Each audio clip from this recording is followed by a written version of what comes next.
Boa noite! Boa noite! Boa noite! Como vai você? Cada vez melhor. Ó, e que dia é hoje? O primeiro dia da minha nova vida.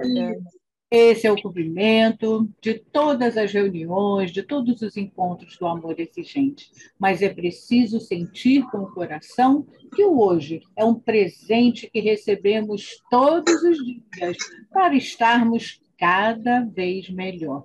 E assim, guiarmos pelos caminhos da vida com mais força, fé e alegria. Bem-vindos à Domingueira aí. Esta reunião está sendo gravada e o arquivo ficará disponível no site da FEAE, da Federação de Amor Exigente, e também no YouTube. Esta reunião não é uma reunião de partilha, mas um encontro de domingo para estudarmos e refletirmos juntos. É com você, Rosinha. Boa noite a todos. Sejam bem-vindos, mais uma Domingueira aí, mais um momento para nós estarmos juntos e buscarmos o cada vez melhor de cada um, né? A gente aprende no amor exigente que nada muda se eu não mudar, nada muda se cada um não mudar, e que a mudança só depende da gente. Ah, então parece que é fácil, né, Rosa? Só depende da gente, mas não é não. É uma desconstrução que a gente precisa fazer do que a gente vem fazendo até hoje para buscar nossa qualidade de vida, que muitas das vezes ficou esquecida e ficou perdida pelo caminho. A Domingueira ela tem um intuito, não é uma reunião, como diz a Lu, uma reunião de partilha, como nossas reuniões online, nacionais, nem as reuniões locais, mas é um lugar para a gente estar trocando experiências, para a gente estar aprendendo mais um pouquinho, para a gente poder se fortalecer, para a gente se conhecer também, essa família Amor Exigente que é tão grande, né?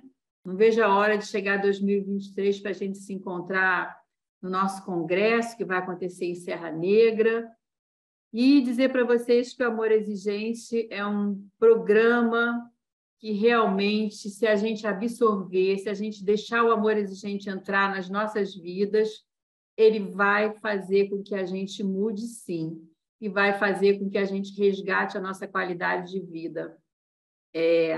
Independente do que a gente estiver passando ou do que a gente estiver passado, né?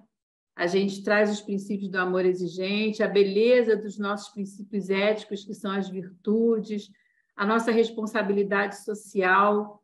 Como é bom a gente poder parar de olhar para o nosso umbigo, né? Enxergar que tem o outro do nosso lado, enxergar a nossa casa, a nossa rua, o nosso bairro, nossa cidade, né? E essa espiritualidade pluralista que fez com que, graças ao Padre Haroldo, fez com que o amor exigente pudesse ser aberto a todos. Então, a gente hoje, com muita alegria, vai trazer um casal lá de BH, a Simone e o Luiz Carlos Lage, que vão falar para a gente sobre Amor Exigente, um programa comportamental com atitudes concretas para uma vida saudável.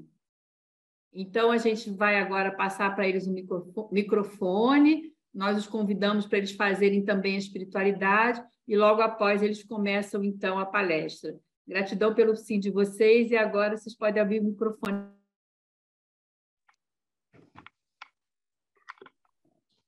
Boa noite, pessoal. Estão me ouvindo? Sim. Então, boa noite, como a Rosa falou, meu nome é Simone. O meu nome é Luiz. Nós somos voluntários do Amor Exigente, aqui em Belo Horizonte. Na realidade, nós moramos numa cidade de Nova Lima, que faz parte da região metropolitana de Belo Horizonte, mas o grupo, né, que a gente frequenta mesmo é de Belo Horizonte.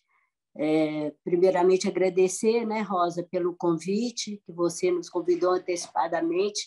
Infelizmente, fomos aí pegos de surpresa pela Covid, né? Ficamos durante toda a pandemia aí com todos os cuidados, e quando foi agora recentemente, o pai do Luiz faleceu, tivemos contato com outras pessoas no interior, numa cidade interior de Minas, acabamos, né, pegando aí o vírus.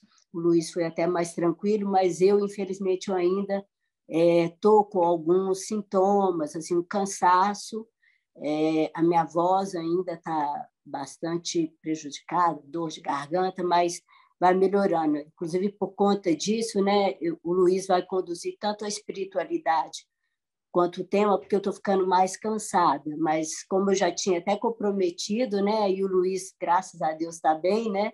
Então, não, Lu, ele toca e, assim, mas, assim, é uma honra muito grande, viu, Rosa, de nos convidar. Como vocês falaram, a Domingueira tem uma abrangência muito grande, nós mesmos assistimos normalmente depois, né? Domingo à noite, às vezes fica um pouco mais complicado, mas realmente uma abrangência muito grande, e acho assim, que ajuda muita gente, porque é um formato diferente das reuniões, mas, assim, como, né, vocês convidam pessoas, né, dos mais diversos locais, com as vivências, né, mais diferenciadas, eu acho que contribui muito para muitos familiares e também pessoas que têm um transtorno, né, pelo uso de substâncias. Nós, então, somos voluntários do Grupo Abraço, aqui em Belo Horizonte. Na realidade, nós começamos a frequentar e tivemos o primeiro contato com o programa do Amor Exigente através da Pastoral da Sobriedade, que era conduzida aqui de um formato diferente. Ela não usava só o programa da Pastoral, mas ela usava também o programa do Amor Exigente. E nós já nos encantamos com esse programa desde o início. E a partir do contato, nós fomos procurar grupos específicos também de amor exigente. Então, houve uma época aí da nossa vida que nós frequentamos 4 reuniões presenciais, né, por semana. Então, a gente ia em locais diferentes, então enfrentávamos um trânsito, às vezes, até complicado, mas, assim, a oportunidade da gente conviver com os nossos iguais era uma oportunidade muito rica. E aí a gente realmente, como a gente vê que a gente não se sentia sozinho, é o que a gente aprende no Amor Exigente, que juntos nós somos mais fortes, né? Então, nós começamos a frequentar, e nessa caminhada, então, nós abrimos uma pastoral da sobriedade, numa cidade aqui também, num bairro aqui perto, né, da gente, um bairro de maior vulnerabilidade, né, onde existe um tráfico de drogas muito grande, muitas famílias que sofrem com o problema. E depois nós assumimos, então, quando foi em outubro de 2020, nós assumimos as reuniões virtuais do Grupo Abraço, porque o nosso, então, coordenador, né, o João Francisco, que era o coordenador regional, também faleceu, né, infelizmente, e a gente, né, assumiu os virtuais, e atualmente já estamos com as reuniões presenciais toda terça-feira, de 14 às 16 horas, na sede da Abraço, que fica em Belo Horizonte, na zona sul aqui de Belo Horizonte. Então, assim, o Luiz vai fazer a espiritualidade e o tema. Então, pelo menos, assim, só para dar um alô para vocês mesmos e agradecer a oportunidade. Boa noite a todos. Eu agradeço também essa grande oportunidade de estar junto com tantos iguais aqui, com tantas pessoas que passaram por problemas semelhantes aos nossos. Então, eu trouxe aqui para vocês uma espiritualidade que talvez alguns de vocês já conheçam, mas que eu acho que ela me toca muito. É um texto do Rubem Alves, né, que se chama Carta a um Drogado. E o texto diz assim: de todos os pássaros, os beija-flores são os que mais me fascinam. Suas cores brilhantes, verde, azul, preto. Nunca vi, mas sei que alguns têm cores vermelhas. flutuam no espaço como nenhum outro pássaro. Suas asas batendo com uma velocidade tal que as torna invisíveis.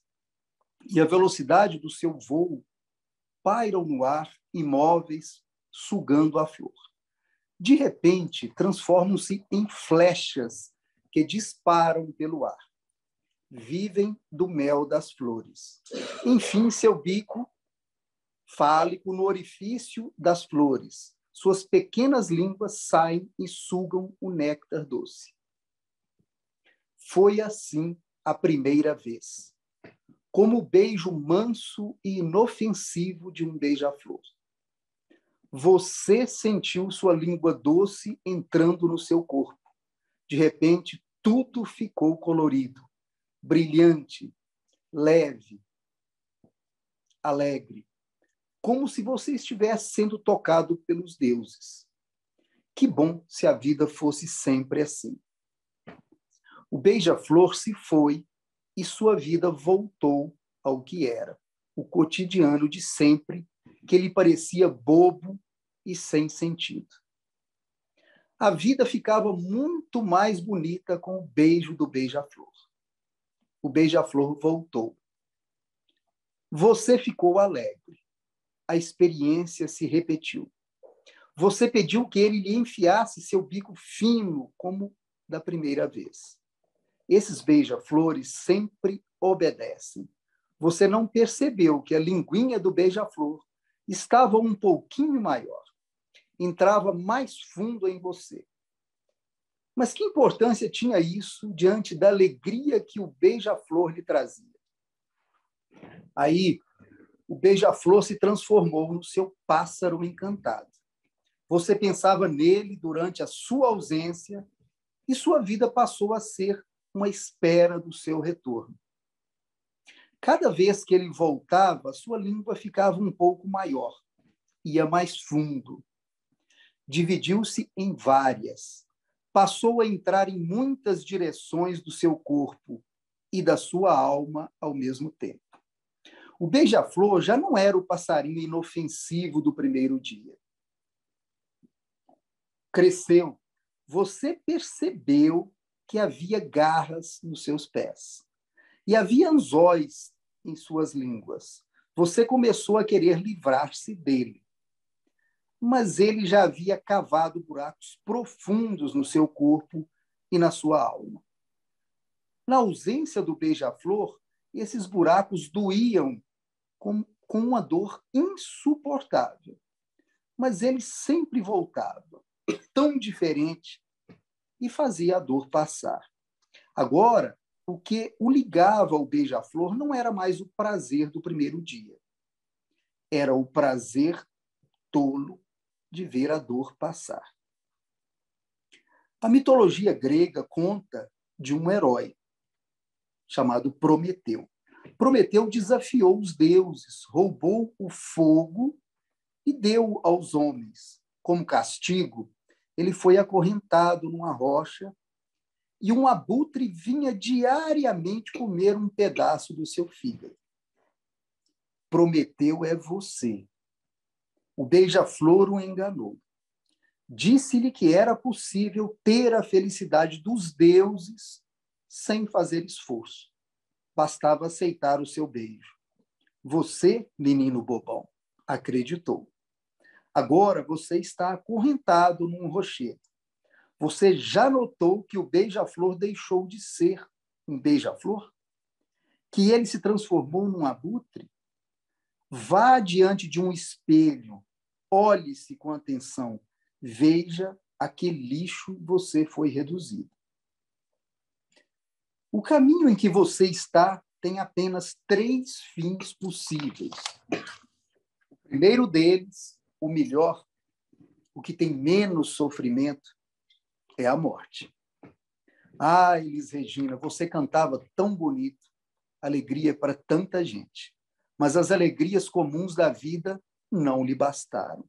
Você queria alegrias maiores, afinal de contas, os artistas bem que a merecem. Não sei se foi acidente ou se foi de propósito. O fato é que o beija-flor a matou. Outro caminho é a loucura. O seu hardware e o seu software não aguentam a luta e você enlouquece. Será que há situações em que a pessoa deseja ficar louca? Sei que há situações em que a gente deseja ficar doente. Doente, a gente deixa de ter responsabilidades. Os outros cuidam da gente. Se você ficar louco, não adianta o beija-flor vir. Os outros não vão deixar que ele entre. Dói muito a princípio. Se você não estivesse louco, você deixaria que o abutre comesse mais um pedaço do seu fígado. Mas você está louco. Os médicos e enfermeiros o defendem. O último caminho, eu acho, é o mais terrível. Por causa do beija-flor abutre, você é capaz de fazer qualquer coisa. E você vai entrando cada vez mais fundo num mundo sinistro e escuro, do qual é muito difícil sair. Até que você comete um crime que o levará à prisão. Aí você passará a sua vida atrás das grades, no meio de criminosos cruéis. E você nem imagina a que humilhações você será submetido. Esta carta eu a escrevo admitindo a hipótese de que você queira quebrar as correntes.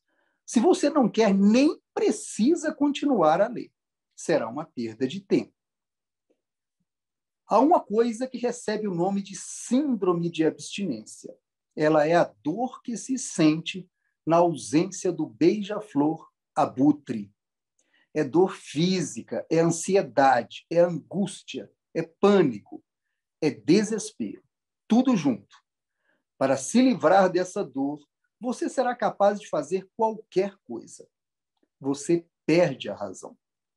Aí, para que você não faça essa qualquer coisa, pessoas que o amam, se é que elas existem, tomam uma providência. Internam você numa clínica. Internação em clínica é um artifício de força a que se recorre para impedir que você faça a tal qualquer coisa. Na esperança de que, depois de muito sofrimento, a dor vá passando e as correntes fiquem mais fracas. De fato, com o tempo, as dores passam. Como passam também as dores que se tem quando uma pessoa querida morre. Com uma diferença. Quem sofre a perda de uma pessoa amada sabe que não há nada que se possa fazer para que ela volte. Então, ela nem tenta. Convive com sua dor. Não há outra alternativa. Mas esse não é o seu caso. O buraco parou de doer, mas ele continua lá. Continuam as memórias das experiências divinas. E as memórias tentam. Ah, como tentam. E você diz, já estou livre. Só uma vez. Só uma última vez. Vez de despedida. Não haverá outra. Jesus era sábio, conhecia as armadilhas da alma. Contou uma parábola, a história de uma casa onde morava um demônio.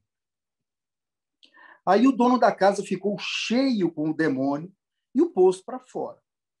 Vazia a casa, ele a varreu, pintou e decorou, mas ficou vazia. Passados uns dias, o tal demônio, vagando pelas redondezas, passou pela casa onde morara e se surpreendeu. Vazia, ainda não tem morador. Foi, chamou outros 7 demônios e se alojaram na casa. Jesus termina a parábola dizendo que o estado da casa ficou então pior do que era antes. Os demônios moram no vazio. Passadas as dores da síndrome da abstinência, o seu maior inimigo será o vazio. Como diziam os filósofos antigos, a natureza não suporta o vazio.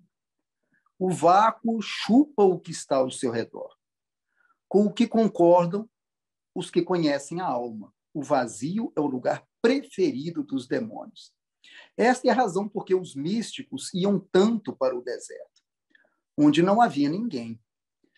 Não para ter paz, mas para medir força com os demônios. E Jesus foi levado pelo Espírito ao deserto para ser testado pelo demônio. Agora que você está livre da síndrome de abstinência, trate de encher o seu vazio. Se você não o encher, os demônios voltarão. Para lidar com o vazio, nada melhor do que trabalho corporal, braçal. As atividades intelectuais e espirituais, que eu tanto amo, podem ser perigosas. Leitura, poesia, meditação são remédios fracos. Fracos porque eles são vizinhos do mundo do beija-flor. Atividades intelectuais e espirituais frequentemente têm efeitos parecidos com os das drogas.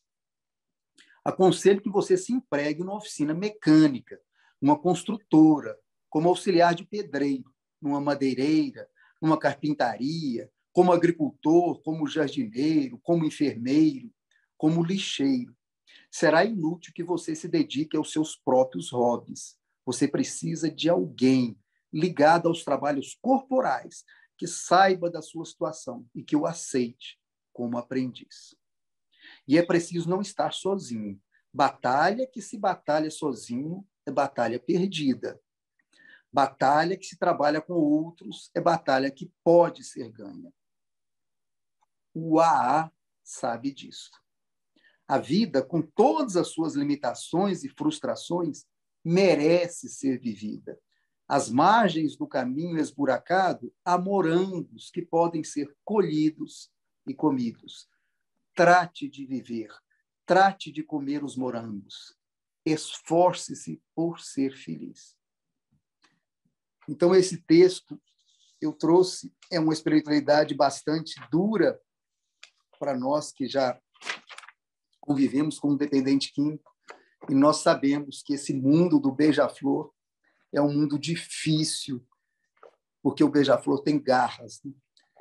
Então, ela é para abrir o nosso coração para o assunto que nós vamos tratar aqui hoje, que é este programa do Amor Exigente, essa ferramenta maravilhosa, o que ela nos oferece para que nós possamos enfrentar esse problema tão difícil, né?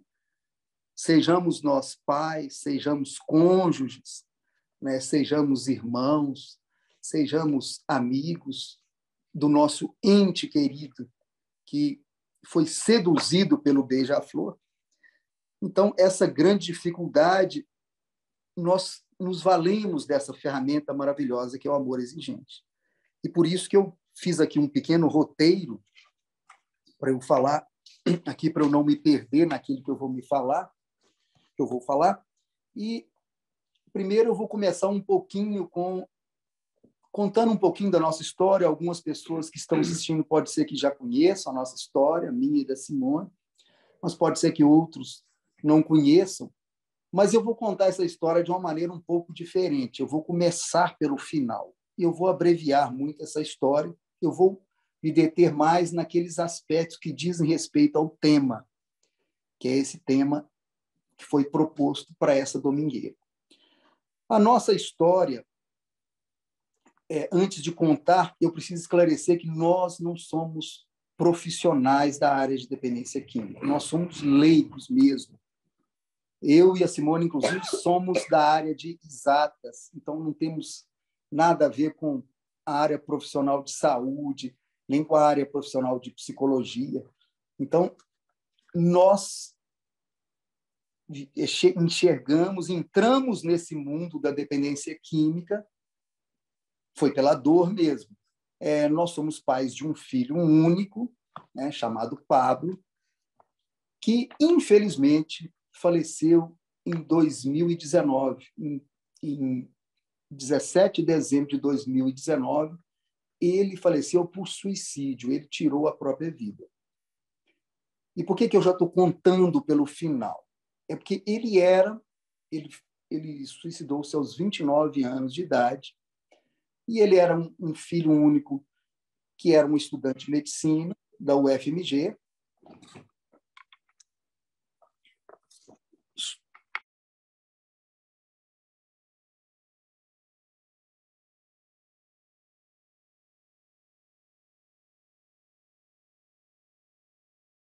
Lu, deixa ela retornar. Pronto. Pronto, Luiz. Podem Então, continuar. como eu estava falando, nós somos pais do Pablo, que era um estudante de medicina, um brilhante estudante de medicina da UFMG, mas que aos 24 anos, já faltando 1 ano e meio para ele se formar, ele se tornou dependente químico de medicamentos. Medicamentos psicotrópicos, né?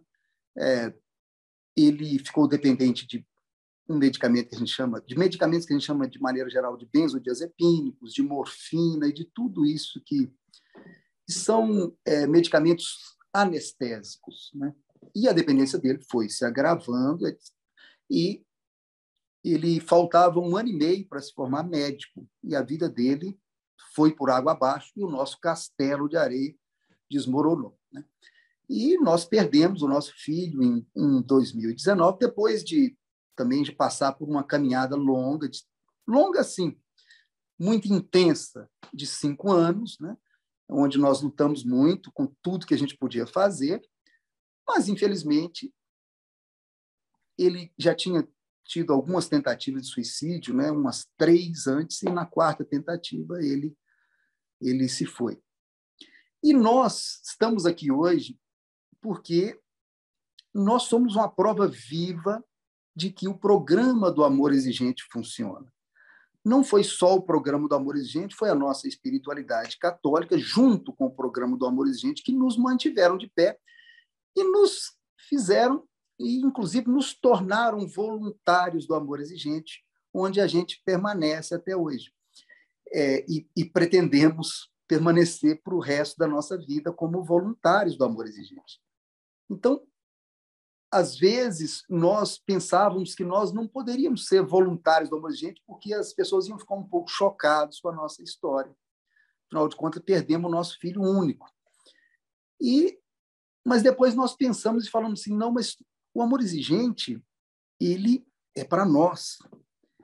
Ele é para nos manter de pé, né? Então, toda essa nossa caminhada e tudo aquilo que nós conseguimos para nos manter de pé e seguir com a vida e ter uma vida boa, feliz, apesar de isso, com certeza, o amor exigente nos ajudou muito, muito. Foram esses dois pilares que a gente chama que é a nossa espiritualidade e essa ferramenta maravilhosa. Então, por isso que eu comecei a história pelo final. Agora eu vou falar um pouco sobre tudo aquilo que o programa do amor exigente nos proporcionou na nossa vida, as mudanças que ele fez na nossa vida, né? Mas antes de falar sobre esse assunto, eu queria deixar claro que nós sempre consideramos que a vida do nosso filho foi um presente para nós, o nosso poder superior, da forma como nós o concebemos, nós somos católicos, Deus nos permitir tê-lo por 29 anos na nossa vida e ele ser, ao nós recebermos um filho dependente químico, esse filho dependente foi um fator de transformação na nossa vida, um fator de transformação muito grande na nossa vida. E é isso que eu vou contar a partir de agora, mas eu vou abordar o tema do amor exigente, seguindo esse meu roteiro aqui, e vou voltar muitas vezes na nossa história, mostrando as atitudes que nós tomamos, o que nós fizemos e por que nós estamos aqui hoje, vivos, seguindo em frente, e por que não dizer felizes, apesar de. Então, a primeira coisa que eu queria falar nesse meu roteiro era o seguinte: por que o amor exigente nos cativou? Nós frequentamos outros grupos de mútua ajuda, frequentamos, como a Simone disse, a Pastoral da Sobriedade, frequentamos o Naranon, frequentamos outros. Mas o que nos cativou no programa do amor exigente foi que ele é um programa de ação, ele é um programa de atitude, é um programa comportamental. Ele é bastante diferente dos outros programas. Além dele ter esses 4 pilares, que são os princípios básicos, os princípios éticos, né? Essa espiritualidade pluralista e a responsabilidade social, eu acho muito importante a questão dos princípios éticos nesse programa, porque eles são orientadores para os nossos caminhos, eles são princípios que a gente precisa estar atento a eles o tempo todo. E o programa comportamental em si, ele é bastante simples, ele é muito prático, e ele realmente, nós somos a prova de que ele nos transforma. Por mais difícil que seja a situação que a gente vive, ele consegue nos dar uma direção, um norte, para a gente seguir em frente. Então, isso que a gente gostou no programa, ele é um programa de ação e de pouca falação. E a gente aprende nesse programa que a gente não pode mudar o comportamento do outro, mas se eu mudar o meu próprio comportamento facilitador no relacionamento com meu ente querido, dependente químico, eu posso ter a esperança de que esta mudança no meu comportamento possa provocar mudanças no comportamento dele. Não é certeza que vai provocar. Mas nós, na nossa batalha com o nosso ente querido, nós conseguimos, com as mudanças do nosso comportamento facilitador, provocar, gerar muitas crises e provocar mudanças no comportamento dele. Então, se antes, no início da nossa caminhada, que nós não sabíamos nada a respeito de drogas, não sabíamos nada a respeito de nada desse mundo, e fomos, como se diz aqui em Minas, é como se nós tivéssemos caído de um caminhão, um cachorro que cai de um caminhão de mudança. A gente nem sabia em que planeta que a gente estava, e convivendo com alguém que estava no planeta TUS, né, do transtorno pelo uso de substâncias. Então, essa nossa caminhada, ela foi uma caminhada que, ao mesmo tempo, nos levou a um maior conhecimento sobre esse relacionamento com o dependente químico. E, só um minutinho que eu vou pegar só o meu...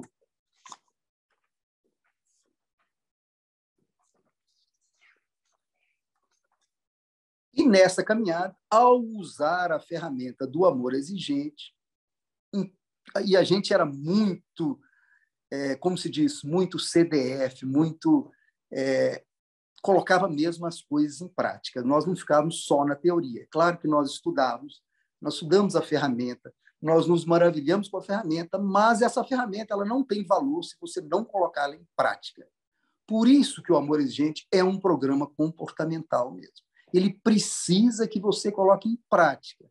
E a prática é você ir mudando progressivamente o seu comportamento através de um plano de metas consistente, com o objetivo de mudança, com o objetivo de tornar a sua vida cada vez melhor, com objetivos bem definidos, mas com atitudes concretas. Não adianta eu só querer e ficar esperando as coisas acontecerem.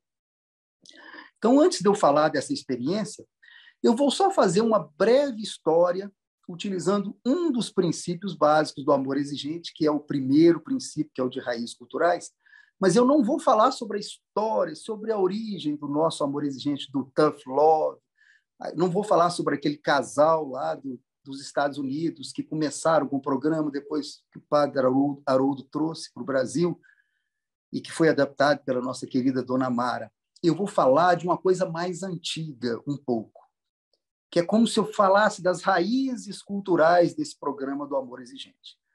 Então, eu vou voltar 2000 anos atrás no tempo, vou voltar para o tempo de Cristo, e vou falar um pouquinho de uma filosofia chamada estoicismo, e vou falar da convergência dos princípios dessa filosofia com os nossos princípios do amor exigente. E depois vocês vão entender por que eu vou falar dessa filosofia e por que vocês vão lembrar.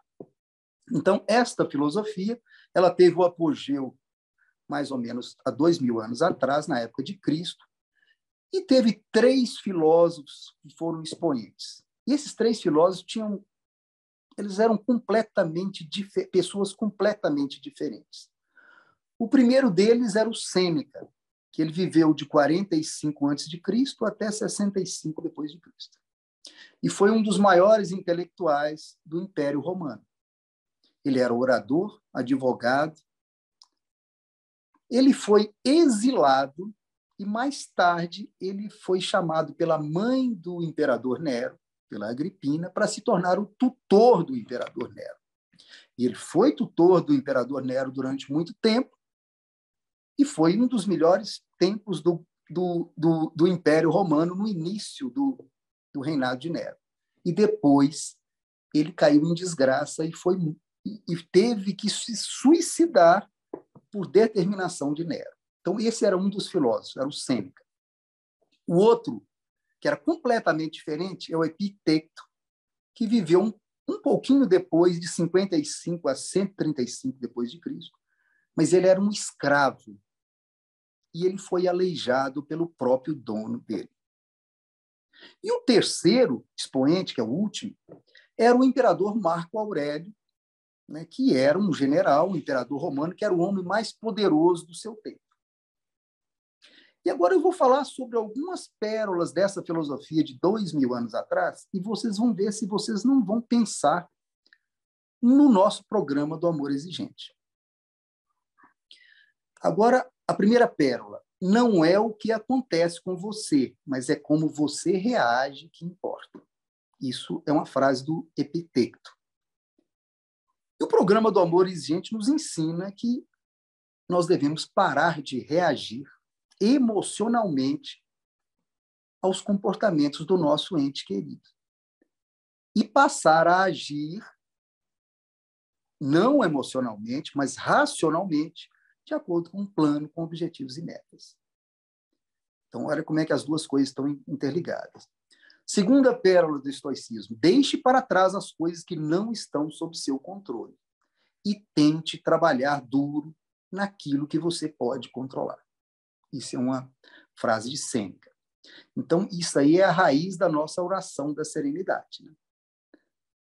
Tudo aquilo que eu posso fazer que está sob meu controle e aquilo que eu me sinto, que eu sou impotente. Terceira pérola: não espere que o mundo seja como você deseja, mas sim como ele realmente é. E isso nos lembra muito do ensinamento do amor exigente, que nós não temos o poder de mudar o comportamento das pessoas. Temos apenas o poder de mudar o nosso próprio comportamento. Mas certamente podemos influenciar o comportamento de quem convive conosco. E o amor exigente nos ensina que nós devemos ter esperança, que é a porta do céu, mas sem ter expectativa, porque a expectativa é a porta do inferno. E uma outra pérola que fala que a felicidade da sua vida depende da qualidade dos seus pensamentos. Muito pouco é necessário para uma vida feliz. Está tudo em você, em seu modo de pensar. Isso é do imperador Marco Aurélio. E não custa para a gente lembrar que os nossos pensamentos produzem as nossas emoções. Portanto, podemos e devemos direcionar os nossos pensamentos para bons propósitos. Precisamos de bons pensamentos para que as nossas emoções sejam positivas.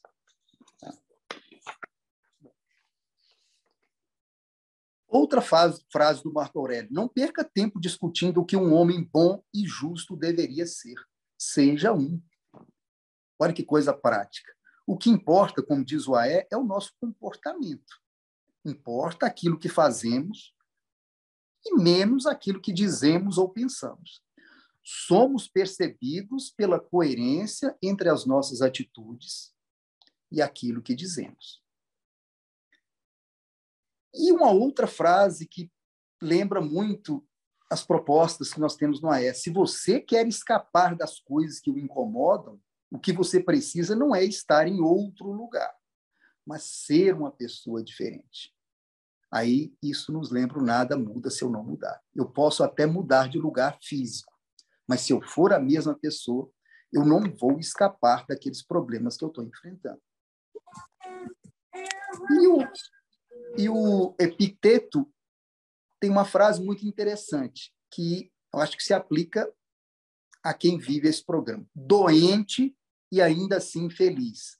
Em perigo e ainda assim feliz. Morrendo e ainda assim feliz. No exílio e ainda assim feliz. Na desgraça e ainda assim feliz. Isto nos traz à mente aquele lema do amor exigente de que podemos ser felizes apesar de. E uma outra pérola também que fala que é impossível para um homem aprender aquilo que ele acha que já sabe. E isso nos desperta para o fato de que precisamos ter humildade para aprender as lições do amor exigente. E ainda mais humildade para colocá-las em prática, acreditando que o método funciona. E ele funciona. E outra coisa, outra pérola que fala que nós, normalmente, estamos mais assustados do que machucados. E sofremos mais na imaginação do que na realidade. E isso reforça que os nossos pensamentos nem sempre são reais, que sofremos pelo medo de que coisas ruins possam acontecer. Mas, na maioria das vezes, elas não acontecem. Todos nós que somos codependentes sabemos o quanto que nós sofremos por imaginarmos as coisas ruins que vão acontecer. Muitas vezes elas não acontecem. Então, nós sofremos à toa. E essa filosofia também apresenta um antídoto contra o vitimismo. Escolha não ser atingido e você não será atingido. Não se sinta atingido e você não terá sido atingido. E isto nos recorda que podemos escolher onde e como queremos viver. Nós temos esse livre-arbítrio para escolher, de acordo com os nossos valores e os nossos limites.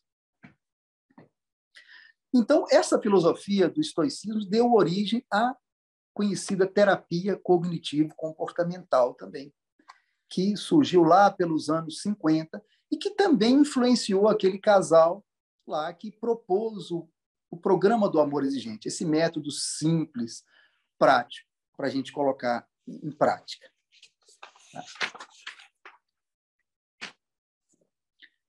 E aqui existe uma pergunta: por que o nosso comportamento, já que nós estamos falando de comportamento e tomada de atitude, por que o nosso comportamento é mais importante que aquilo que dizemos ou pensamos? Porque, na grande maioria dos casos, nós somos mais percebidos, a nossa identidade é percebida muito mais pelos nossos comportamentos do que por nossas ideias ou por aquilo que pensamos. Mas devemos lembrar que a nossa identidade não é o nosso comportamento. Porque se ela fosse o nosso comportamento, e se eu me comportasse mal em relação a alguma coisa, aquilo ditaria a minha identidade. A minha identidade não é ditada pelo meu comportamento, mas ela é ditada por um padrão de comportamento. Como é que é o padrão do meu comportamento? É assim que as pessoas me percebem. E é assim também que o ente querido nos percebe. O nosso padrão de comportamento codependente é percebido pelo nosso ente querido. Então, o amor exigente nos convida a mudar esse padrão de comportamento, para que nós sejamos percebidos de maneira diferente pelo nosso ente querido. E isso eu posso dizer da nossa própria experiência, como que nós fomos aplicando o programa do amor exigente e fomos mudando o nosso comportamento codependente.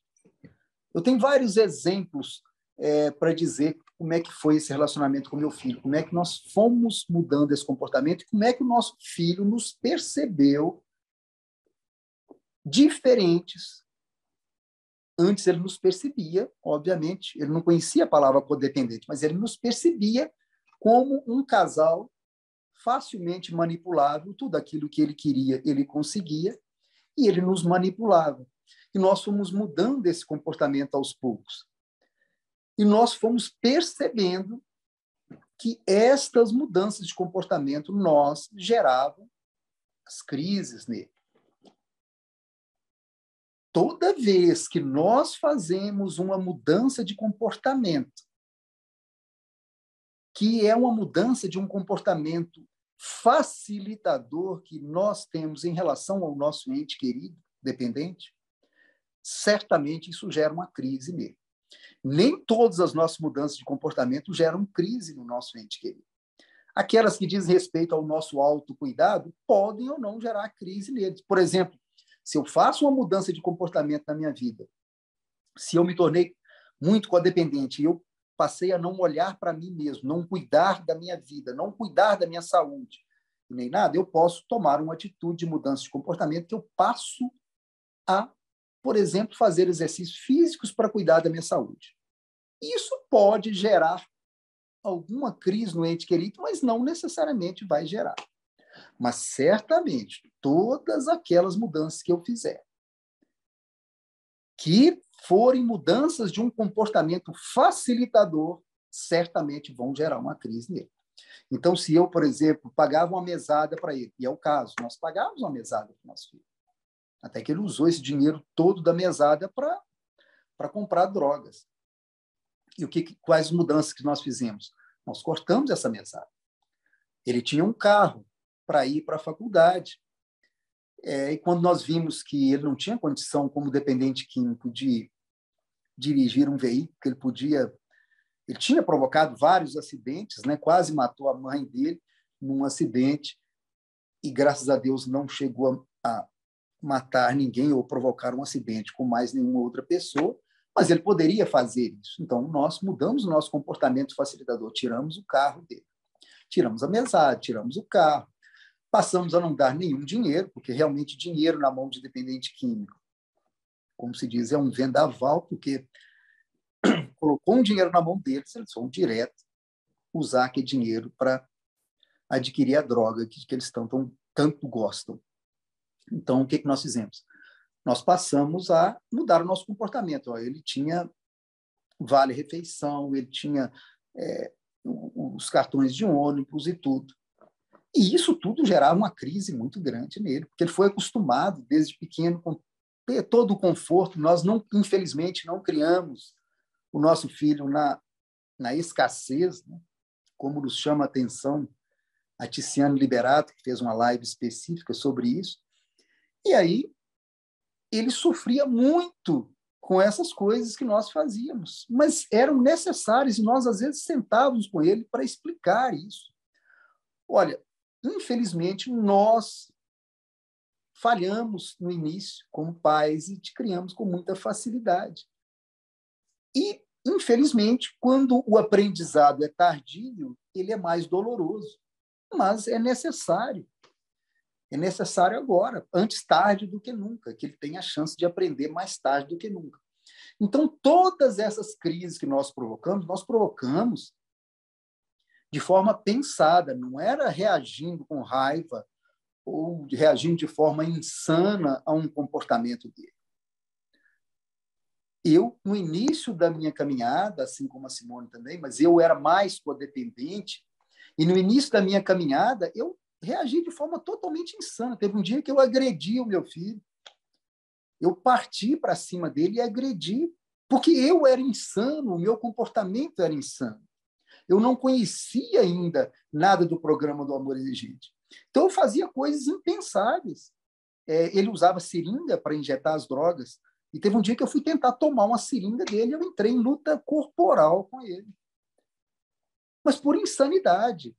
Isso eu estava no início da minha caminhada. Então, eu fui percebendo a minha codependência e nós fomos colocando em prática um plano de ação para mudar o nosso comportamento. Nós gostávamos de escrever as coisas no papel, de deixar aquilo... nós vamos fazer isso. E, às vezes, nós tínhamos alguma divergência como casal. Mas a Simone era menos codependente do que eu. Então, eu sabia, pelo programa do Amor Exigente, que aquele que é menos codependente, ele lidera e o outro acompanha. A gente discutia sobre as nossas diferenças. Às vezes, nós tínhamos uma vontade de tomar uma atitude diferente. Um mais codependente, o outro menos codependente. Mas nós acabávamos chegando num consenso para tomar a atitude que precisava ser tomada. E nós fomos tomando muitas atitudes. E todas essas atitudes que foram mudanças do nosso comportamento facilitador. Provocaram no meu filho provocavam reação, mudança de comportamento dele. E se no início nós tínhamos um filho desrespeitoso que usava drogas em casa, nós estabelecemos regras, nós fizemos aquilo que o Amor Exigente recomenda. Fizemos um contrato com regras de convivência, por escrito, onde nós pensamos nos nossos limites, daquilo que nós aceitávamos e daquilo que nós não aceitávamos, porque o que nós não aceitamos é aquilo que nos adoece. Então, nós pensamos em tudo que nos adoecia na convivência com ele. E colocamos tudo isso no papel, um contrato com regras escritas, com as consequências pelo não cumprimento, conforme recomenda o programa do Amor Exigente. Eu só queria complementar, porque às vezes, né, pode ser que haja outros pais ouvindo, né, ou vão ouvir isso depois, de abril de 2016 a dezembro de 2016, que foi quando eu comecei a frequentar grupos de autoajuda, só eu frequentava. Porque como a gente não sabia o que meu filho podia fazer sozinho aqui em casa, o Luiz ficava e eu ia.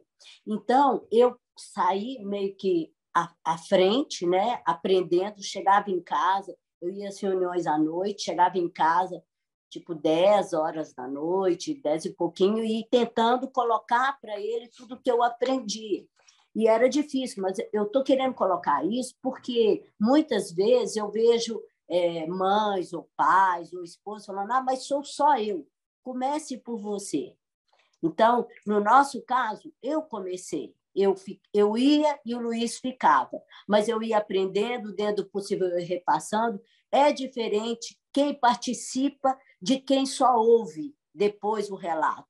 Então, assim, não adianta só um ir. O importante, por isso que a gente fala que é importante frequentar as reuniões, né? Na reunião, você não só ouve, como você também fala. Né? Por isso que é tão importante a partilha. Mas enquanto, né, durou o período que o Luiz não pôde participar, eu participava e eu ia trazendo. E dentro do possível, eu ia fazendo algumas mudanças e mostrando para ele. Então, eu só queria chamar a atenção sobre isso, porque é importante que um tome a frente. Às vezes, a gente, na nossa codependência, a gente tem a tendência de acomodar e falar, mas só eu que vou fazer, só eu que vou ter que frequentar, aí não adianta. Comece por você. Comece das pequenas coisas, mas comece por você. Por você que pode ir, por você que tem condições de ir às reuniões, principalmente as reuniões presenciais. Então, é porque a gente sempre, né, a gente arranja uma desculpa.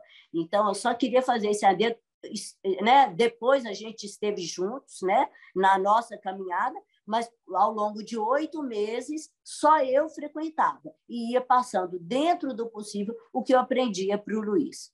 Então, só complementar isso, tá, pessoal? E isso depois, no início, eu não tinha coragem de participar, porque eu ficava em casa com medo que meu filho se suicidasse, porque ele tinha feito algumas tentativas de suicídio. Então, muitas vezes, a gente não faz as coisas por medo mesmo. Mas, à medida que eu fui frequentando, eu fui perdendo medo, como dizia o Padre Haroldo, medo de nada, porque a situação já estava muito ruim.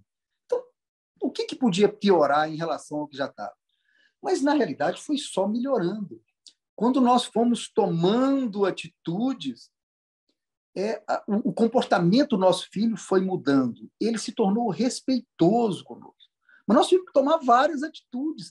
Nós tivemos que proibi-lo de entrar na nossa casa. Nós já tínhamos falado com ele, estava no nosso contrato de convivência. Ele não entraria em nossa casa sob o efeito de drogas e nem usaria drogas aqui dentro. Se ele fizesse isso, de duas uma, ou ele teria que sair, ou eu levaria ele para um hospital para ele se internar, para ele se tratar. Isso tudo era colocado claramente, de forma escrita. E ele aceitava isso. Nós pagávamos a universidade para ele, porque quando ele teve o problema lá na UFMG, ele foi expulso, ele teve que fazer o vestibular de novo, entrar em outra universidade, nós pagávamos, mas com uma condição, que estava no nosso contrato de regras de convivência, é que ele fizesse o exame toxicológico de 3 em 3 meses. E eu só pagaria alguma coisa para ele, diferente de tratamento, porque a única ajuda que nós daríamos para ele seria de tratamento. Daríamos até outras ajudas, desde que ele se mantivesse limpo. Então, isso era uma regra nossa. Não quer dizer que vocês que estão ouvindo têm que estabelecer regras diferentes. Cada caso é um caso. Mas, para nós, era impensável eu pagar alguma coisa para ele e ele continuar no uso de droga.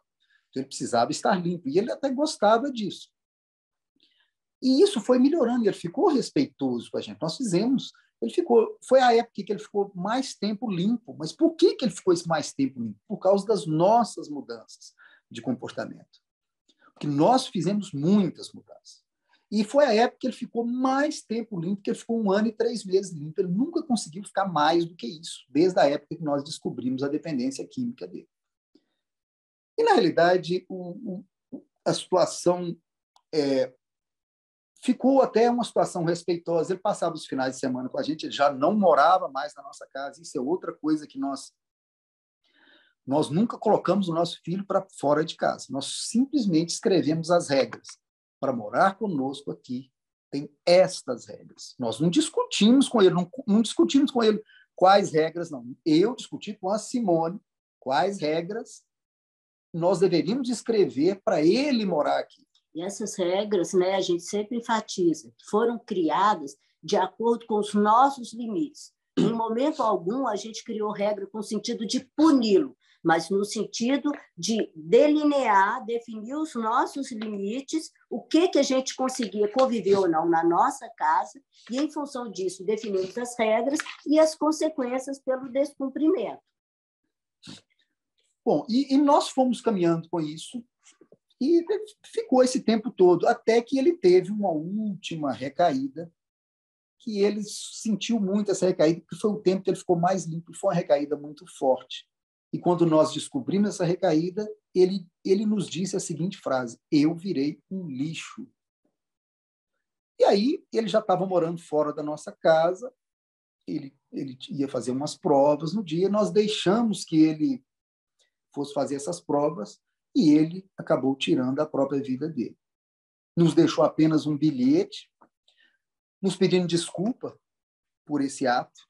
É um ato de desespero, a gente sabe que alguém que faz um ato desse está em profundo sofrimento psicológico. E nós ficamos felizes com uma coisa que ele colocou no bilhete. Ele nos pediu desculpa, mas pediu perdão a Deus. Porque ele, no final desse 1 ano e 3 meses que ele ficou limpo, ele vinha para cá, os nossos finais de semana eram muito agradáveis, ele ia à igreja conosco, ele fazia programas, ia a restaurantes, fez até viagens conosco, fez uma última viagem, que foi como se fosse uma viagem de despedida. Mas a mensagem que eu quero passar é o seguinte: por que eu deito hoje, ponho a minha cabeça no travesseiro e durmo, e a Simone dorme também? E nós nunca tomamos nenhum medicamento para enfrentar essa realidade. É porque nós fizemos tudo o que era possível fazer, nós seguimos o programa. O programa não dá garantia de que isso vá funcionar para o nosso ente querido. Mas ele funciona para a gente e certamente ele modifica ou influencia o comportamento do nosso ente querido. E nós podemos dar esse testemunho de que o comportamento dele foi só melhorando. E nós, pelo menos, tivemos um filho que não estava completamente louco e passou bastante tempo com a gente. Por isso nós somos agradecidos. Se nós não acreditássemos nesses programas, eu não estaria aqui dizendo.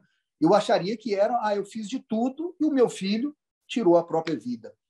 Nós não temos poder sobre a vida dos nossos entes queridos, né? Se eles quiserem tirar a vida deles, nós podemos fazer o que for, porque nós não somos Deus, não somos capazes de protegê-los desse tipo de coisa. Nós não estamos 24 horas do lado deles para proteger. E mesmo que estivéssemos, isso não nos garante que eles estariam vivos. Então, o grande testemunho que a gente quer dar aqui é a respeito desse programa do Amor Exigente, que nós colocamos em prática cada item, nós fomos obedientes ao programa. E isso foi um benefício para a gente, porque nós poderíamos estar na sepultura, nós poderíamos não ter uma vida. E eu digo para vocês que, apesar com todo esse sofrimento, por ter um filho único, eu tenho muita saudade, eu sofro com isso, às vezes, de pensar nele, de pensar que eu não terei netos, de pensar que eu não terei descendentes, nós não teremos descendentes. Às vezes, um dia desse, eu sofri bastante, porque a gente foi chamado por uma colega dele que se formou, que fez uma homenagem a ele, e que nos chamou para a formatura dela. Então, quando eu estava assistindo a formatura e vi chamando o nome de todos, e o nome dele era Pablo, e foi chegando na letra P, eu fui ficando mais emocionado e tal, como se eu esperasse que alguém chamasse o nome dele, para ele se formar também, né? Mas nós fomos, porque essa menina era muito amiga dele, ela fez uma linda homenagem a ele. Nós, às vezes, enfrentamos essas dificuldades de lidar com a morte, de lidar com tudo isso, de lidar com essas dores, mas nós seguimos em frente e sabemos que foi nos dado um dom da vida e nós precisamos viver a nossa vida e fazer o melhor que nós podemos para as pessoas. Eu sou muito preocupado com esse pilar do amor exigente, que é a responsabilidade social. Por isso que nós estamos sempre nos grupos e vamos sempre nos colocar à disposição. E agradecer ao nosso filho, eu agradeço até a Deus por ter me dado esse filho de presente. Às vezes são coisas que a gente acha que são ruins, mas são coisas que vêm para nos transformar. Se eu não tivesse tido esse filho, eu não sei que pessoa que eu seria. Eu sei que eu sou uma pessoa melhor hoje por ter tido esse filho dependente químico.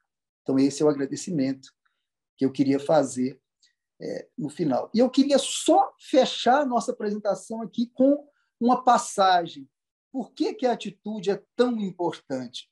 O que o nosso poder superior, já que nós temos uma espiritualidade pluralista, o que o nosso poder superior espera de nós? Que nós façamos tudo aquilo que está a nosso alcance. Que nós não adianta a gente rezar, ajoelhar e não fazer nada e esperar que um milagre aconteça, porque esse milagre não vai acontecer. Mas eu vou lembrar de uma passagem aqui, como é a espiritualidade pluralista, e por acaso eu sou católico, é a passagem da cura do cego de Jericó. Por que eu vou citar essa passagem? Porque ele mostra uma atitude. Nós precisamos de ter atitude. Por isso que o programa comportamental é muito importante. Ele chama atenção para isso. É um programa de ação, de atitude, de mudança de comportamento.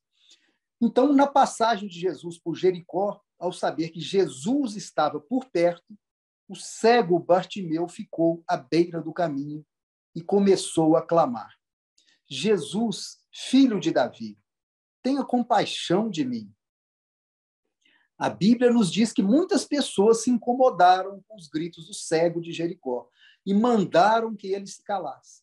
Mas, muito determinado, o cego Bartimeu gritava cada vez mais pela misericórdia do Senhor. Então, Jesus ouviu o apelo do homem cego e pediu que as pessoas o chamassem.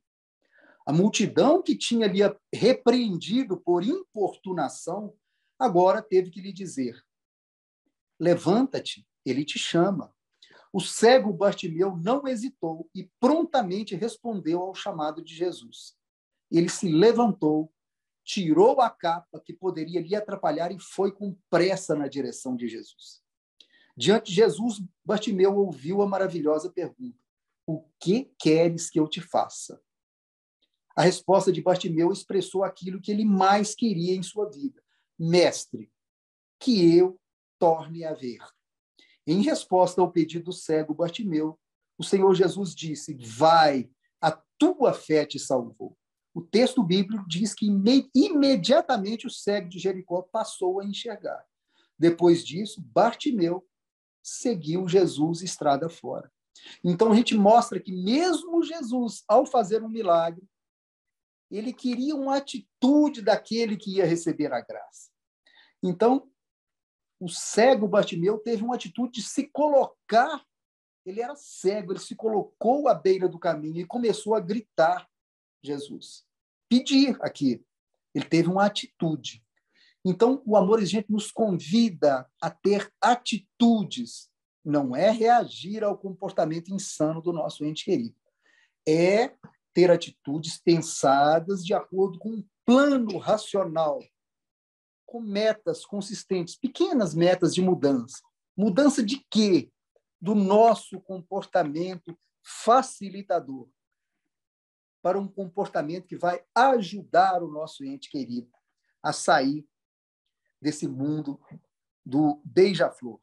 Era isso que eu queria falar para vocês. Gratidão a vocês. Ai, se eu pudesse virar agora uma borboletinha para estar aí e dar um grande abraço em vocês, nossa, que vontade, sabia? Eu conheci a Simone e o Luiz num curso que eu fiz de BH, e eles contaram um tanto da vida deles, né?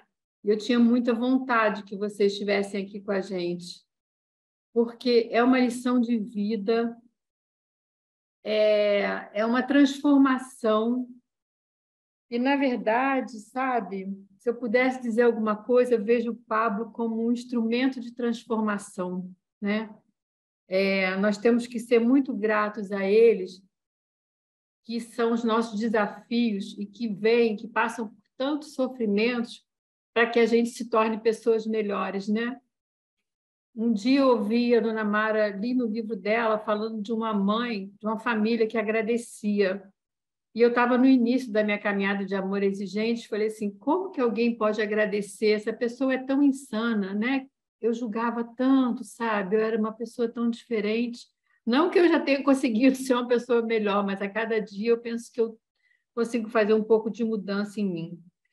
E aí um dia eu consegui dizer, sabe, para o meu desafio, que ele foi a esponja da nossa casa e que foi o que mais sofreu para que a gente pudesse se transformar.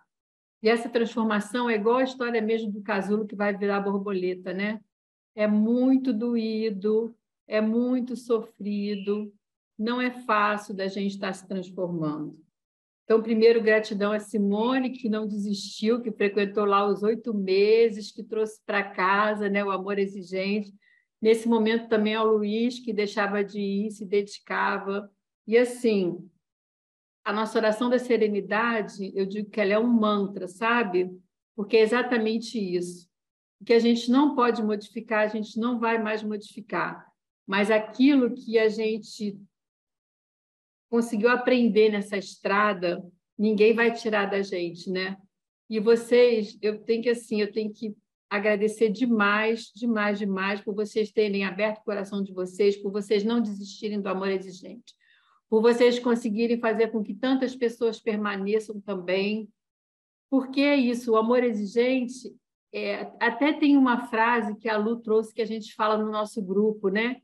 Que o amor exigente ele pode não acabar com nossos problemas, mas não vai deixar a gente, não vai fazer com que os problemas acabem com a gente, né? Então, a gente não tem o poder de saber qual o tempo da nossa permanência aqui, quando que a gente vai estar fazendo a nossa passagem. Às vezes, gente, eu vou falar para vocês, a gente pode estar aqui sofrendo, né? Dói, né? Não é a ordem natural das coisas, mas a gente não sabe o que tem do outro lado. Eu imagino que esse outro lado ele seja muito, muito, muito, muito mais do que tudo que a gente vive aqui, né? Então, casal, gratidão a vocês.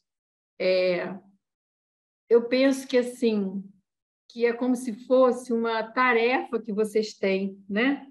E que vocês não desistam. Às vezes eu falo assim, sabe? Confesso para vocês que tem domingos, igual domingo passado, né, que eu falei, nossa, eu tinha que dizer que eu não podia estar aqui, né? Mas quando cada domingueira que a gente vem, cada voluntário que vem aqui, que reparte com a gente, né, a sua vida, o que passou, o que está passando, eu falo, gente, vamos continuar com essa domingueira, né? Que riqueza a gente poder estar ouvindo vocês, que riqueza a gente saber que outras pessoas vão poder ouvir também. E eu deixo... Olha, tudo que você trouxe para a gente, fazendo essa comparação dessas frases todas, eu anotei todas, mas eu não vou sair falando todas elas. Mas eu queria deixar o que você disse sobre podemos ser felizes apesar de, né? Então, que vocês continuem assim, esse casal unido, né? Que vocês continuem trazendo paz, porque vocês transmitem paz para a gente, sabia? Está tão longe, a gente está só se vendo pela telinha, mas vocês transmitem muita paz para a gente. Então, essas pérolas todas que vocês trouxeram para a gente hoje aqui, que dividiram com a gente, que a gente consiga cultivar, né? Cultivar. E quando a gente cultiva, eu acho que a gente consegue plantar, né? Plantar no coração do outro é assim, a gente se abrir e o outro vai se abrir se ele quiser se abrir, né? Mas a gente plantar. Muita gratidão. Tem tanta coisa bonita que foi colocada ali no chat, eu não sei se dá tempo da gente ler. Vou passar para a Lu, que é a dona do tempo agora. Um beijo no coração de vocês. Muita gratidão. Gratidão, casal, quanta força, quanta luz. Eu estou muito emocionada ainda, não posso falar. Ai, muito difícil, porque é muita força e transformar, né, em pérolas tudo essa dor, né, toda essa experiência que vocês passaram. Não é fácil, precisa de muita luz, de muita força e de muita consciência, né, de que pode estar ajudando outras pessoas. Estou, assim, muito emocionada, não vou falar mais.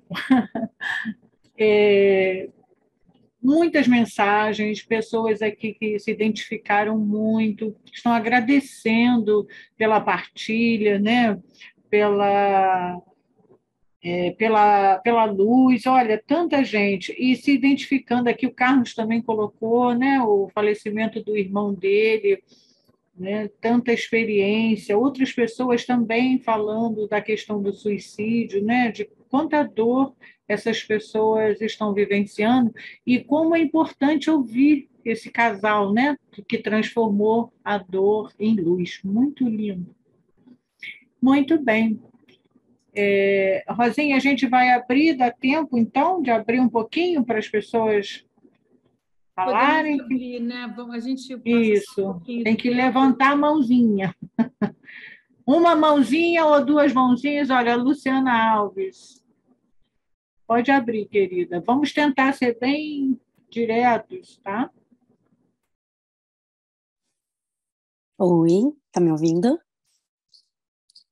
Então, deixa eu olhar aqui bem para a carinha de vocês, Luiz e Simone. Luiz e Simone, minha história é muito parecida com a de vocês. A diferença é que não foi meu filho, mas eu criava como, era meu afilhado. 3 dias depois do de vocês, ele também se foi. E o que eu posso dizer para uma família que viveu o suicídio, que depois dele ainda veio a mãe dele, que também se foi, pelo mesmo método. Primeiro, parabéns porque vocês estão juntos. Eu acompanho diversas pessoas que não conseguiram ficar juntas depois. Então, primeiro, parabéns mesmo por vocês estarem juntos. A segunda coisa é que eu sei que não é fácil compartilhar, né? Eu já compartilhei a história do meu afilhado em milhões de lugares e eu sei que não é fácil de compartilhar. Só vocês sabem a dor que está dentro de vocês, o turbilhão de emoções que está dentro de vocês, as sensações que é de reviver essa história novamente. Mas eu quero que vocês tenham muita força, porque é fácil a gente falar que, olha, vocês vão servir para muitas pessoas, porque ao mesmo tempo dentro de nós tá, mas por que a gente não serviu para o nosso? Mas a gente fez de tudo, de tudo. Esse é o consolo que a gente tem, que se ele se foi, e ainda ele teve a coragem de deixar uma cartinha para vocês, né? Se ele se foi, é porque vocês até então fizeram de tudo e hoje ele está num lugar melhor. Eu tenho certeza que as pessoas que se foram, que desta forma, que muitos dizem que são covardes, não, para mim são muito corajosos, porque ninguém faz isso se não tivesse em profundo desespero da sua alma. Vocês têm que agradecer mesmo pelo filho que vocês tiveram. E tem, né? Eu sempre falo para minha família que a gente não perdeu, a gente tem agora eles para sempre. Até tatuei ele aqui, um anjinho que ele saiu, falou que ele saiu da gaiola e eu coloquei ele aqui, que ele saiu da gaiola. Ele deixou escrito algumas coisas e ele falava que ele ia voar, que ele ia sair da gaiola, que ele queria ser livre, porque ele não se aguentava mais. E então, parabéns por vocês continuarem. Força é muita luta, todo dia é um dia de cada vez. Hoje é o meu primeiro domingo aqui no Amor Exigente, e aí eu encontro vocês contando uma história muito parecida com a da minha, então parece assim, é aqui mesmo, você se encontrou, é aqui mesmo que você tem que ficar. Estou aqui por um outro motivo, que é uma questão com meu namorado, que aí outro dia a gente compartilha em outras etapas, mas eu fico muito feliz de ter tido vocês aqui contando uma história tão difícil, tão dolorida que é essa, isso que vocês contaram, e quando vocês falaram da passagem de Jericó, nós temos aqui 110 pessoas cegas, né? E todos nós aqui temos que estender a mão e pedir, me ajuda. Você acha que Jesus não sabia, pelo amor de Deus, quem é ele? Ele sabia que ele queria enxergar, mas ele queria o ato, ele queria a ação, ele queria o momento, ele queria que a pessoa fosse lá e falasse, é isso aí, é isso que eu quero enxergar, né? Ele é capaz, eu me imagino Jesus como uma pessoa muito espirituosa e eu vejo como uma pessoa muito divertida e feliz. Ele deveria te perguntar, o que que você quer? Então, assim, lógico que eu quero enxergar, mas você precisa falar, né? Você precisa dizer, você precisa fazer uma ação, você precisa verbalizar isso. Então, nós todos estamos aqui com as mãos estendidas, também pedindo para enxergar, e todo dia é um dia e a gente tem que continuar. Então, primeiro eu quero agradecer ao grupo por eu estar aqui pela primeira vez.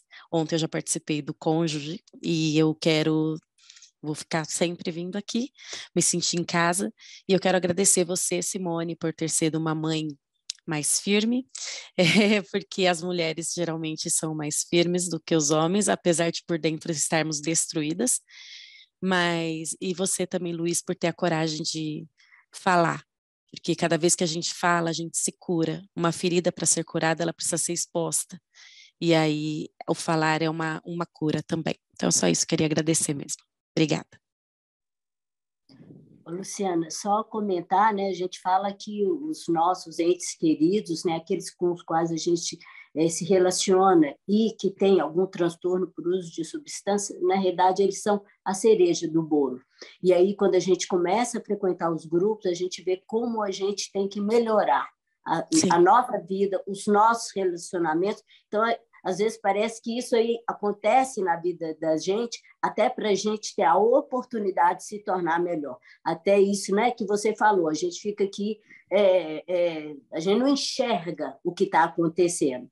Então, é até como a frequência nos grupos. Não adianta a gente forçar ninguém a ir em grupo, a frequentar essas reuniões maravilhosas, que são as reuniões do Amor Exigente. A pessoa tem que querer ir, ela tem que aceitar a cegueira dela e pedir ajuda. Então, a gente está sempre disponível nas reuniões, assim como, né, tantos outros grupos, mas quantas pessoas precisariam estar numa sala daquelas e não está? Muitas vezes, por não enxergar, né, essa doença deles e que eles precisam de ajuda, né? Por isso que o Amor Exigente fala que juntos somos mais fortes.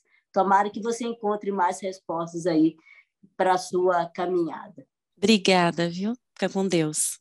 Amém.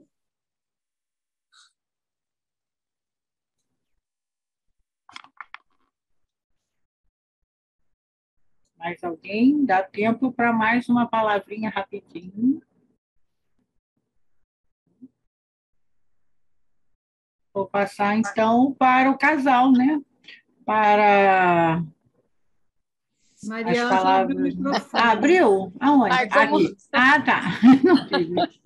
Ai, como sempre, né, gente? Eu fico esperando alguém, porque eu sempre falo, né? Do coração fala mais alto, né? E realmente, gente, que domingueira maravilhosa, que aprendizado para nós, né? Quando ele falou que ele foi lá na formatura do filho, né? Eu fiquei imaginando a cena desse pai, dessa mãe, ter a força e a coragem, né, para enfrentar esses momentos, né? Mas nada nesse mundo é nosso, né? E nada é por acaso na nossa vida. Nós estamos aqui realmente para melhorar a cada um de nós, né? E quando ele falou que a gente pode ser feliz, ontem eu vivi uns momentos aqui que nós fomos numa festa de junina do Amor Exigente. Eu sou aqui de São Pedro, estado de São Paulo, né? Interior, Rio Claro, São Pedro. Nós unimos os nossos grupos, né? Aí eu fiquei lembrando do momento feliz que eu passei, entendeu? Então foi esse momento, esse dia, só por hoje, né? O amanhã não sei, não entendo, não conheço, não sei o que pode acontecer. Sou uma pessoa difícil, às vezes, de tomar atitude, confesso para vocês que eu brigo comigo mesmo, né, a respeito disso. Então, mas eu fiquei imaginando, né, esse momento que eu passei ontem. Amanhã eu não sei, porque eu vivo com o meu desafio aqui agora junto comigo, né, e o medo, às vezes, quer paralisar, né, como eles falaram muito, né, a gente tem medo, a gente tem certeza. Mas eu só tenho que agradecer a essa bênção de casal que a Domingueira nos trouxe hoje. Que realmente eles sejam luz na vida deles, né? Que já são, e para cada um de nós, né? E por onde essa Domingueira passar, né? Que eles levem essa força realmente, que a Dona Mara fala tanto para nós e quer tanto que a gente viva cada vez melhor. Porque depois que a gente pisa numa sala de Amor Exigente, a gente não pode mais deixar de falar, eu estou cada vez melhor. Mesmo com o coração ferido, né? Mas estamos aqui. Beijo, meus amores, e gratidão por vocês.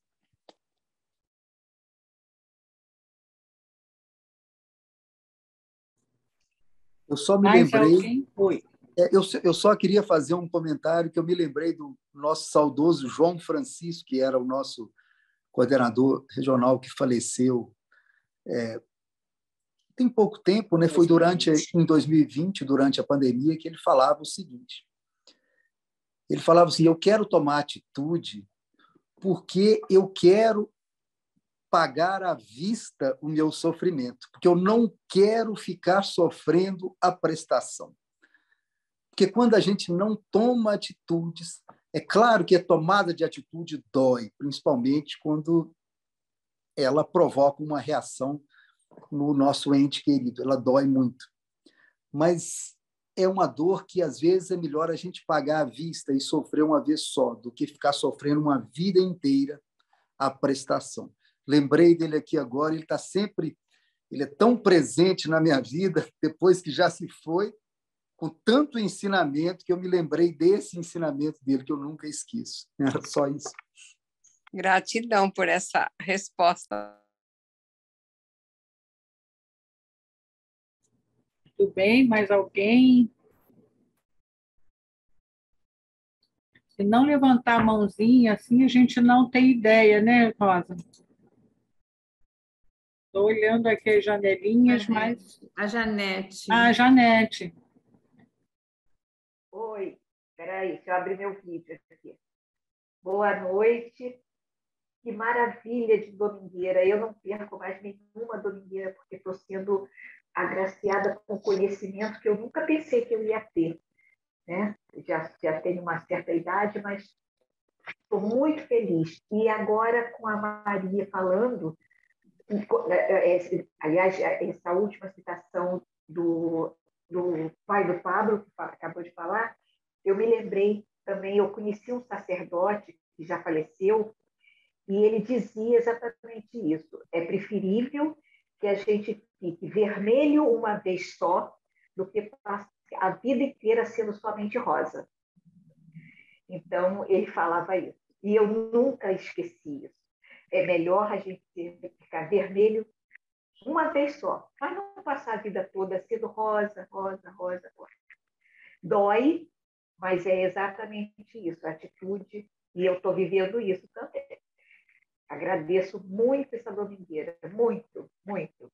E Rosa, você vai ser rosa sempre, mas a rosa linda, linda e de atitudes.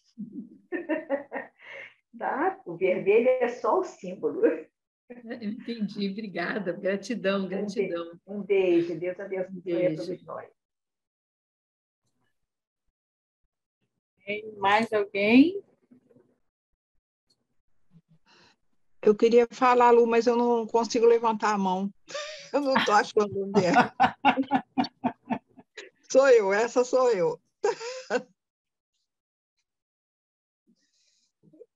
Mas, olha, eu entrei um pouquinho atrasada, mas deu para ouvir e sentir a vida desse casal maravilhoso que está nos trazendo, que nos trouxeram hoje, né? Essa questão da vida deles, eu sei o quanto é difícil. Agora, uma vez eu escutei um ditado que eu acho que... pensamento, aliás, que eu acho que faz muito parte da nossa vida. Que eu não me lembro agora onde eu li isso, foi uma frase que eu li em algum lugar. Que dor maior do que perder um filho é a dor de vê-lo querer morrer. E que todos nós que temos filhos dependentes químicos passamos durante a nossa vida toda. Perder um filho deve ser uma dor sem limite. Não sei, nunca não perdi, mas perco a cada dia o meu. Porque estou perdendo para o álcool, para as drogas. E é muito duro mesmo. E eu acho que o que eles trouxeram para a gente é realmente um exemplo de vida. Pena que quando eu entrei, já tinha começado. Mas deu para pegar boa parte. Eu escutei ele falando, né? E realmente é um exemplo maravilhoso para todos nós que vivemos esse problema. Que eles sejam sempre essa força, né? Tenham essa força e que sejam realmente apoio para todos nós que necessitamos, como eles estão sendo. Parabéns para eles, embora não é parabéns por ter perdido um filho, mas é por saber viver. Porque isso é que a gente precisa aprender, a saber viver, independente do problema que a gente tenha. Mas era isso. Lenira, um grande beijo para você, viu, Lenira? Oi, para você também. Queridos, lembrando que a Domingueira está sendo gravada e vai ficar disponível no site da Federação, né, da FEAE, da Federação de Amor Exigente, e no YouTube, tá? Então, pode assistir quantas vezes quiser, pode encaminhar, né, compartilhar com outras pessoas, no seu próprio Facebook, ou enviar pelo WhatsApp, né, para que mais pessoas possam assistir a Domingueira, tá bom?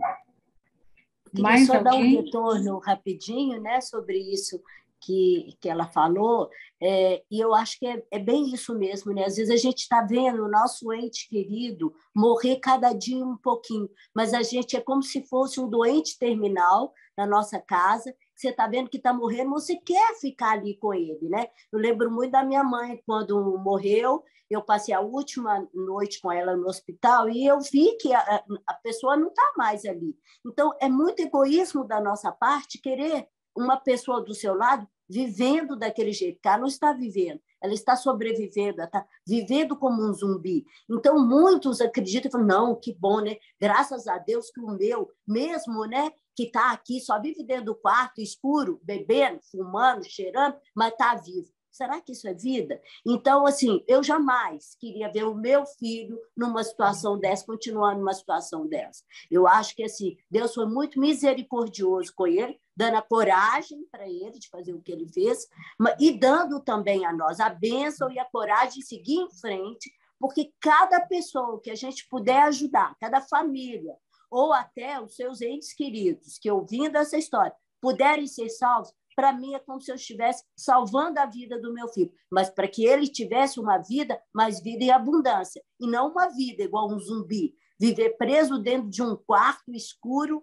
uma pessoa que não tem vida. Não é essa vida que Deus quer para a gente, né? Ele quer uma vida realmente em abundância, com alegria, onde a gente possa ajudar o próximo, onde a gente possa ser caridoso, né? E ser grato a Deus pelo dom da nossa vida, porque é um dom, né? Então, assim, eu achei bastante oportuno isso que ela falou, porque é exatamente isso que acontece, né? Eles vão vivendo, né, como zumbis, né? Eles vão sobrevivendo. E a gente acha que, não, que bom, né? Pelo menos está vivo.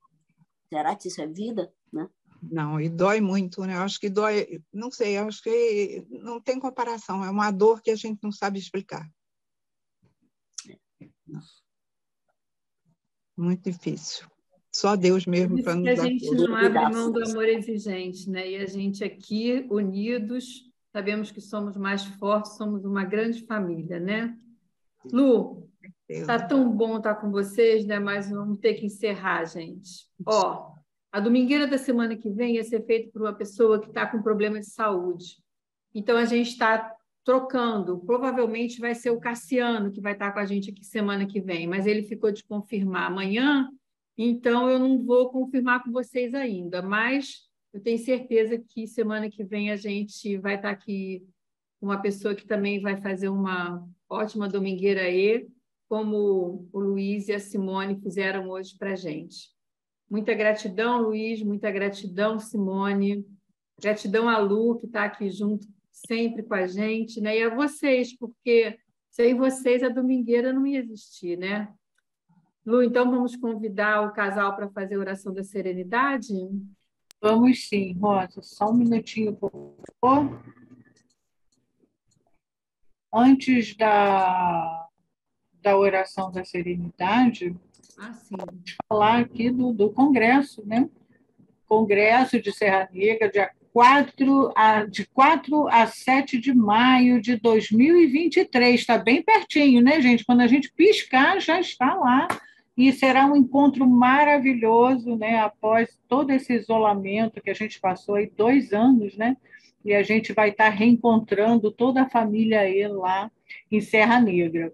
Eu vou colocar no chat, tá? O endereço, né, eletrônico aqui do site e também da federação, porque basta entrar no site da federação e você vai ter acesso aqui ao site do Congresso. Esse mês a gente comemorou aí o Dia da Amizade, né? Dia 20 de julho. Então, amizade, a importância de uma verdadeira amizade não é só quando celebramos, e sim quando somos abrigo, quando somos amigos, quando somos irmãos, quando estendemos as mãos, quando doamos o coração. Então, gratidão a todos pela domingueira, essa domingueira maravilhosa. Então, passamos para o casal, né? Simone e Luiz, para a oração da serenidade. Eu seguro a minha mão na segura a minha mão na sua, no meu coração anseio, juntos fazer sozinho eu não consigo. Concedei-me, Senhor, serenidade para aceitar as coisas que não quero aceitar, não posso coragem para mudar aquelas coisas para distinguir umas das outras. Sabedoria para distinguir umas das outras. Força, alegria. Próximo domingo tem mais. Nossa, gratidão. Boa noite, gratidão. Boa noite. Boa noite a todos. Boa noite. Boa noite.